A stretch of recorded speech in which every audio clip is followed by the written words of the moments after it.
继续要来讲这个槟榔树的树身，一般拢是直直一支。不过南投德山的严正里有一张槟榔树是为中分做两支，就亲像咧比叶同款。真侪乡亲讲，这是第一届看到。 民众所讲的迄张特别的槟榔树，今朝甲看会树壳中分做两花，和其他菜天庭的槟榔树无同，就亲像伫咧比叶同款。那一天无意间，抬头看到为什么有一棵这个槟榔树分成两叉的话，我就感到很奇怪。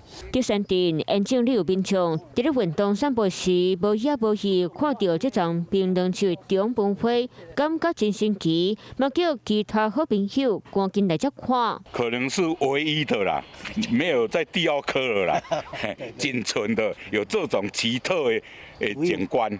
有专家讲，树壳分花正较咧看，伫咧晓这张槟榔树可能伫咧大过程，树壳可能受伤，才会边仔分花出来，互大家拢感觉真神奇。